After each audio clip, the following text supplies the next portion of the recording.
দেশের উত্তরাঞ্চল ও মধ্যাঞ্চলের অধিকাংশ নদ-নদী পানি কমেছে, ফলে সার্বিক বন্যা পরিস্থিতির উন্নতি হচ্ছে।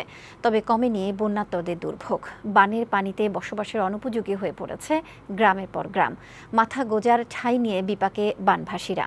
খাদ্য, বিশুদ্ধ পানি সহ নিত্য প্রয়োজনীয় দ্রব্যের সংকট দেখা দিয়েছে বন্যা কবলিত এলাকায়। নদ-নদীর পানি কমার সাথে শুরু হয়েছে ভাঙন। এতে বিলীন হয়ে যাচ্ছে বসতভিটা, রাস্তাঘাট, পাড়া, জনপদ। সংবাদদাতাদের পাঠানো তথ্য চিত্রে কানিজ নুসরাতের প্রতিবেদন।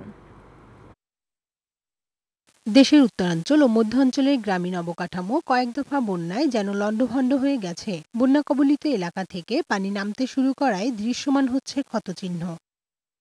গেল 2 দিনে গাইবান্ধার সবগুলো নদীর পানি কমেছে। দুর্গত এলাকায় বাড়িঘর থেকে নেমে গেছে বন্যার পানি। সপ্তাহের অধিক সময় ধরে বিভিন্ন স্থানে আশ্রয় নেওয়া মানুষ বাড়ি ফিরে ক্ষতিগ্রস্ত বাড়িঘর মেরামত করতেই এখন ব্যস্ত।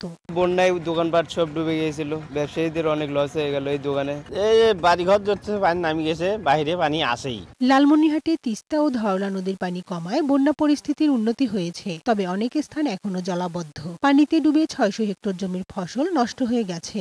নদীর পানি কমার পর দেখা দিয়েছে ভাঙন। জেলার হাতীবান্ধা উপজেলার ডাউগাবাড়ি গ্রামে ভাঙনে বিলীন হয়েছে শিক্ষা প্রতিষ্ঠান, বসতভিটা সহ বিভিন্ন স্থাপনা। জিও ব্যাগ ফেলে ভাঙন রোধের চেষ্টা করছে পানি উন্নয়ন বোর্ড। রোডের মাথা ভাঙতেছে, অনেক ক্ষয়ক্ষতি হচ্ছে। কুড়িগ্রামে নদ নদীর পানি কমলেও কমছে না মানুষের দুর্ভোগ। জেলার নিম্নাঞ্চলে এখনো পানিবন্দী হয়ে আছে হাজারো মানুষ। বন্যা কবলিত এলাকায় দেখা দিয়েছে পানিবাহিত রোগ। জামালপুরের দেওয়ানগঞ্জ, বকশীগঞ্জ, ইসলামপুর, মেলান্দহ, মাদারগঞ্জ ও সরিষাবাড়ী উপজেলায় বন্যার পানি কমায় বিভিন্ন স্থানে আশ্রয় নেওয়া দুর্গতরা বাড়ি ফিরতে শুরু করেছে। এদিকে বন্যার পানিতে ডুবে জামালপুরে 1 সপ্তাহে 10 জনের মৃত্যু হয়েছে।